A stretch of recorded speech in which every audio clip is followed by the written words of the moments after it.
आज हम उन महान वैज्ञानिकों की सोच से समझेंगे कि ग्रेविटी और समय में क्या रिलेशन है। आइंस्टीन की गहरी समझ के अनुसार जब कुछ गिरता है तो वह गिरते समय ग्रेविटी के खिंचाव को महसूस नहीं करता है। वास्तव में गिरना खाली जगह में तैरने की तरह होता है। यही आइंस्टीन के विचार और उनके प्रिंसिपल ऑफ इक्विवेलेंस है। आइंस्टीन ने कहा कि जब लिफ्ट में मनुष्य गिरता है तो वह बस वेटलेस नहीं महसूस करता है, वास्तविकता में वह वेटलेस होता है। आइंस्टीन ने कहा कि उस व्यक्ति पर कोई फोर्स नहीं प्रभावित होती, क्योंकि उस पर कोई ग्रेविटी का खिंचाव नहीं लग रहा होता है, बल्कि ग्रेविटी उसके चारों ओर होने वाले स्पेस और टाइम को प्रभावित करता है, जिसे अब हम geometry of space and time के नाम से जानते हैं। यह आइंस्टीन के लिए एक अलग नजरिया था। वे कहते हैं कि दो ऑब्जेक्ट के बीच में रहस्यमयी तरीके से लगने वाले ग्रेविटेशनल फोर्स को भूल जाओ, स्पेस और टाइम के बदलाव को। अब हमें इसे आकार के रूप में सोचना होगा। न्यूटन मानते हैं कि स्पेस और समय दोनों ही अलग अलग फिक्स है, जिसे कभी बदला नहीं जा सकता, और स्पेस को ऐसा मानते हैं कि यहां घटनाएं होती है, लेकिन समय अलग होता है।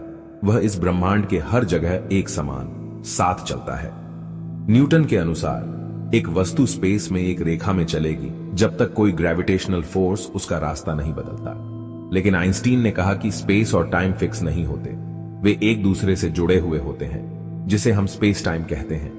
उन्होंने कहा कि स्पेस टाइम को लूप बनाया जा सकता है और मैटर स्पेस और टाइम को कर्व कर सकता है।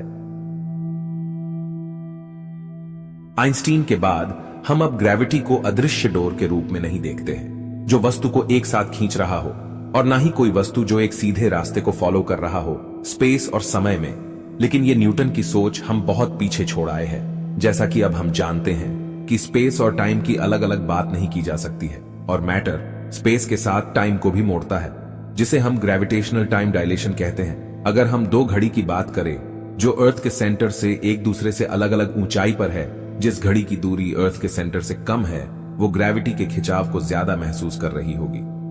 आइंस्टीन की थ्योरी कहती है कम दूरी वाली घड़ी बहुत ही कम अंतर से धीरे चल रही होगी। वास्तविकता को आइंस्टीन ने बहुत ही अच्छे से हमें समझाया कि स्पेस के कर्व होते ही समय भी उसी के साथ बदलता है। तो हम अपने डेली लाइफ में इसे क्यों अनुभव नहीं कर सकते हैं? इसे समझाने का एक अच्छा तरीका है। मान लीजिए आपके सामने एक ग्लोब है जो कि स्फीयर शेप का है, और उस पर एक अंधी चींटी चल रही जो सिर्फ आगे पीछे दाएं बाएं जा सकती है। उसे लगेगा वो सिर्फ 2 डिमेंशन में है, लेकिन हम जो ये सब होते हुए देख रहे हैं, हमें पता है कि वो 3 डिमेंशन में है। अगर वो चतुर चींटी होती है तो वे समझने का प्रयास कर सकती है कि क्या हो रहा है, और कल्पना कर सकते हैं कि कोई रहस्यमय फोर्स है जो उन्हें करीब खींच रहा है। लेकिन हम देख सकते हैं कि ऐसा कोई बल नहीं है, वे सिर्फ एक कर्व सतह पर सीधे रास्ते का पालन कर रही है। ऐसे ही हम भी अनदेखा करते हैं कि ग्रेविटी फोर्स कैसे हमारे रहने की वास्तविकता को आकार देता है। आइंस्टीन की समस्या यह साबित करना थी कि वह सही थे। सालों के बाद उन्होंने महसूस किया कि सौरमंडल में देखकर उसका समाधान हो सकता है। सलोन महल में रखा गया टेलीस्कोप जो यह साबित करने के लिए इस्तेमाल किया गया कि आइंस्टीन सही थे।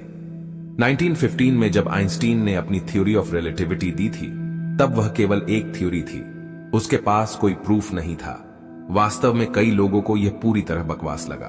लेकिन फिर 4 साल बाद 1919 में यह 13 इंच एस्ट्रोग्राफिक रिफ्लेक्टर टेलीस्कोप सिद्ध करता है कि आइंस्टीन बिल्कुल सही थे। ग्रेविटी वास्तव में स्पेस को कर्व बनाता है, यानी मैटर स्पेस को कर्व करते हैं और समय को धीमा करते हैं। यह सरल सवाल हमें समय की स्वभाव की ओर गहराई में ले गया। ग्रेविटेशनल साइंस हमें दिखाता है कि गैलेक्सियों, तारों और ग्रहों को कैसे स्पेस टाइम फाइबर में गिराता है, और इनविजिबल डार्क मैटर मौजूद है। हमें नहीं पता है कि यह किससे बना है, और हमने बहुत ज्यादा ग्रेविटी वाले ऑब्जेक्ट्स को डिटेक्ट किया, जैसे कि न्यूट्रॉन स्टार, जिनमें हमारे सूरज से अधिक भार होता है। जिस तरह से आइंस्टीन ने न्यूटन को गलत साबित किया, उसी तरह आज के कुछ वैज्ञानिक आइंस्टीन को गलत साबित करना चाह रहे हैं। वैज्ञानिक कहते हैं कि ब्लैक होल जैसे गहरे और डेंसर ऑब्जेक्ट के अंदर यूनिवर्स के साधारण लॉज काम नहीं करते हैं, और आइंस्टीन की थ्योरी ऑफ रिलेटिविटी काम नहीं करती है। इस बारे में आप क्या सोचते हैं? कमेंट करके बताइए।